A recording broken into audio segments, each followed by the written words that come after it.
The Last Selfie. It was a cold Friday night in October 2019 in the quiet town of Ashwood, Oregon. 21-year-old Emily Carter was known by everyone as cheerful, smart, and careful. She worked part-time at a small coffee shop while studying photography at college. Her Instagram was filled with sunsets, smiling selfies, and pictures of abandoned places she loved exploring. But on October 18th, everything changed. At exactly 11:43 p.m., Emily posted one final selfie to her private story. The image looked strange. She was sitting inside her car near an old forest road outside town. Her face looked nervous. Her eyes seemed red, like she had been crying. Behind her, barely visible in the darkness, stood a blurry figure near the trees. Most people didn't notice it at first. The caption simply said, "I think someone followed me." Her best friend, Sarah Mitchell, immediately replied asking if she was joking. No answer. Minutes later, Emily's phone went offline forever. The next morning, her family realized something was wrong when she never returned home. Emily always texted her mother every night before bed. Always. Her car was later discovered abandoned near Black Pine Forest, about 30 miles outside Ashwood. The driver's door was slightly open. Her purse and camera were still inside. But Emily was gone. Police believed she may have wandered into the woods after suffering a panic attack, but her family refused to believe that story. Emily knew those forests well. She would never leave her phone, wallet, and keys behind willingly. Then, investigators discovered something disturbing. The final selfie had been taken only seconds before her disappearance. And when detectives enhanced the image, they realized the blurry figure behind Emily was not standing near the trees.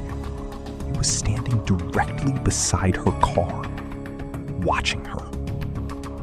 For weeks, the case exploded across local news stations. Thousands shared Emily's selfie online, trying to identify the mystery figure. Some claimed it was a random hiker. Others believed someone had been stalking her for months. But then another terrifying detail emerged.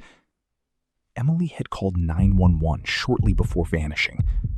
The call lasted only 12 seconds. And according to dispatch records, the operator heard Emily whisper one sentence before the line cut out. "He found me." No one knew who he was. And what police would uncover next would make the entire town terrified to go near Black Pine Forest after dark. But Emily's final selfie wasn't the scariest piece of evidence, because hidden inside her camera was a photo the police never wanted released to the public. The hidden photo. After Emily Carter disappeared, investigators searched every inch of her abandoned car. At first, nothing looked unusual. Her coffee cup still sat in the holder. Her college backpack was untouched in the back seat. Her camera rested on the passenger side floor, covered with dirt and leaves, as if someone had stepped on it while searching the vehicle. Detective Raymond Hale decided to examine the camera's memory card personally. What he found changed the entire investigation. Most of the photos were normal. Pictures of forests, empty roads, old buildings, and nighttime landscapes Emily often photographed for her college projects. But the final image on the camera was different. Very different. It was taken only 3 minutes before Emily uploaded her last selfie. The photo showed the dark forest road ahead of her car. At first glance, it seemed completely empty. But when detectives brightened the image, they noticed something horrifying standing between the trees. A man. Tall, thin, wearing what appeared to be a dark hooded jacket. And he was staring directly at Emily. Police immediately searched criminal databases, but no match was found. The figure's face was too dark and blurry to identify clearly. Still, investigators now believed Emily had truly been followed that night. Then, another disturbing discovery surfaced. Gas station security footage from earlier that evening showed Emily stopping to buy coffee around 10:50 p.m. In the video, Emily appeared nervous. She kept looking over her shoulder while speaking to the cashier. But she wasn't alone. A man in a black hoodie entered the store less than 30 seconds after her. The cameras caught him watching Emily from the back aisle without buying anything. When Emily left the station, the same man exited moments later. And then his vehicle appeared on nearby traffic cameras. An old, dark pickup truck with no visible license plate overnight. The footage shocked the town. Residents began locking doors earlier. Parents warned teenagers not to drive near Black Pine Forest at night. Rumors spread quickly online. Some believed Emily had been kidnapped by a serial predator. Others claimed the forest itself was cursed because several strange disappearances had happened there over the years. But police still lacked enough evidence to solve the case. Days turned into weeks. Search teams combed through miles of dense forest using dogs, drones, and helicopters. Yet no sign of Emily was ever found. Until a hunter made a terrifying discovery nearly 2 months later.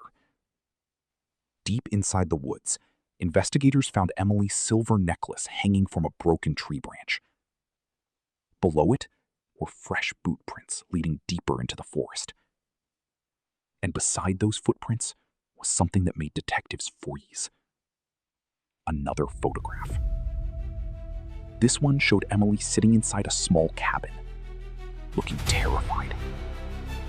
The picture had clearly been taken by someone else, which meant only one thing. Emily had still been alive after she vanished.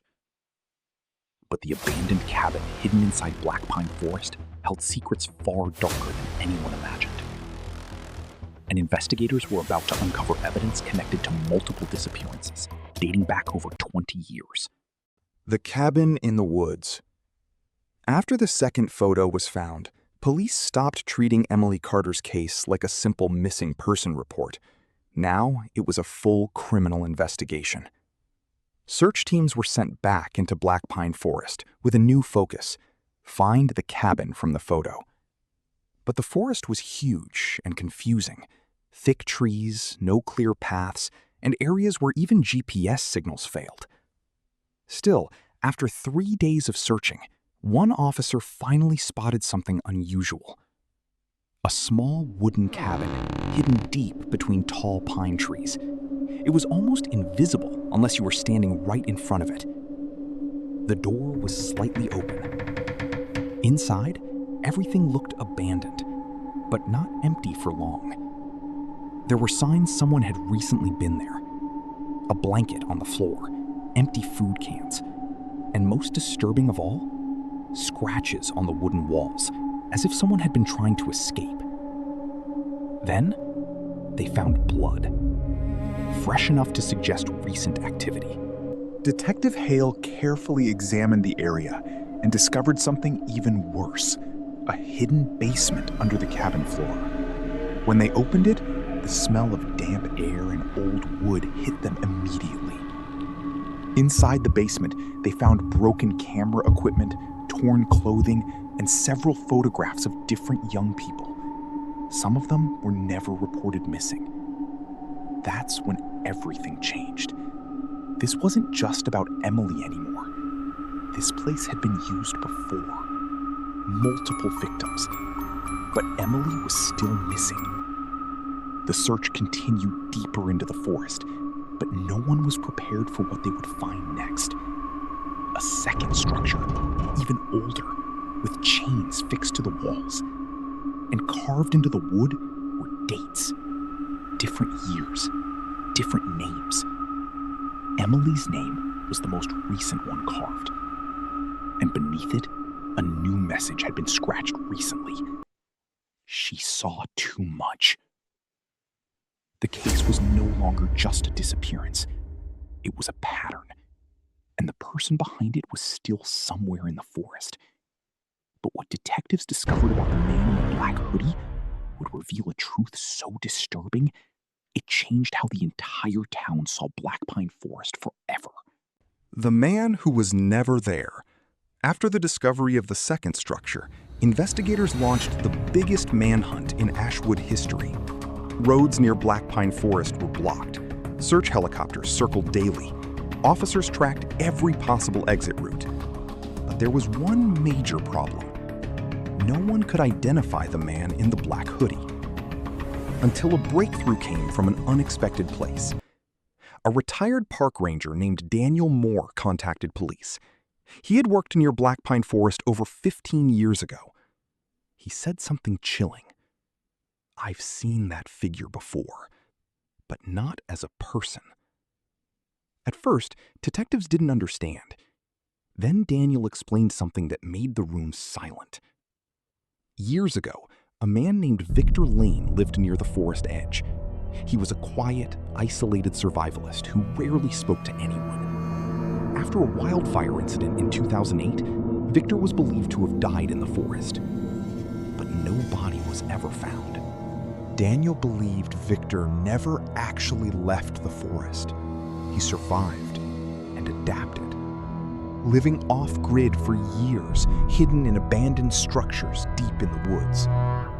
Police now believed Victor Lane was the same figure seen in Emily's last selfie, the man in the black hoodie. But there was still no solid proof. Then came the most disturbing discovery.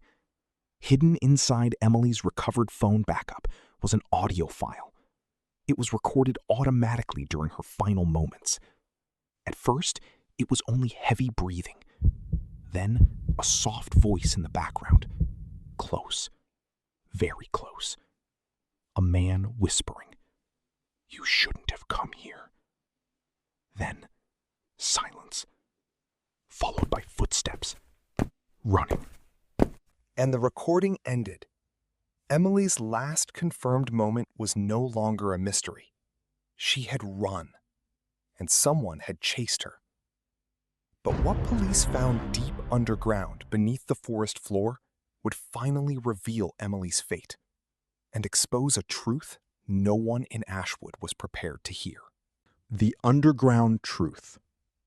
A week later, search teams expanded the investigation far beyond the cabin area. Using ground scanners, they discovered something unnatural beneath the forest floor. A large, hollow space. Man-made. When they dug deeper, they found a hidden underground tunnel system. It stretched far under Black Pine Forest. And it was not old.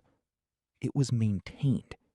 Electric wiring, fresh footprints, and food supplies. This wasn't survival living. It was organized. Inside the tunnel system, they found personal belongings of multiple victims. Some were decades old. Some were recent. Then, at the deepest point of the tunnel, they found a locked metal door. Behind it was a small room. And inside that room, they found Emily Carter's camera bag. But no Emily. Instead, there was a final note written on torn paper. He said, "I will understand soon. I don't think I will come back." Investigators believe Emily was held alive for some time after her disappearance. But what happened next is still unknown. Because shortly after that discovery, the tunnel system collapsed in one section. And in the chaos, evidence was lost. The suspect, Victor Lane, was never officially captured. Some believe he escaped deeper into the wilderness. Others believe he never left the forest at all. Emily Carter was never found. Her case remains open, and Black Pine Forest is still marked as a restricted investigation zone. But the final message Emily left behind changes everything, because it reveals she may have understood something about her captor that police never expected. The final message. Months after the case went cold, Emily Carter's cloud storage account was finally fully recovered by investigators. Inside they found one last video file. It was recorded just minutes before her final selfie. In the video, Emily looks directly into the camera. She is scared, but calm at the same time. She says, "If someone ever watches this, I think I trusted the wrong feeling. I thought I was being careful, but I wasn't careful enough." She pauses, then continues. "Sometimes danger doesn't look dangerous. Sometimes it looks normal, even quiet." The video ends abruptly. That was the last time Emily Carter was ever seen alive. Life lesson for this story. This story teaches something very important. Not every situation that feels okay is actually safe. Sometimes danger doesn't come loud, it comes quiet. It can look like a normal place, a normal person, or a normal moment. So always trust your instincts. If something feels wrong, even slightly, take it seriously. Tell someone, move away, don't ignore it. Because in real life, small warnings can save your life. And always remember, safety is not fear, it is awareness.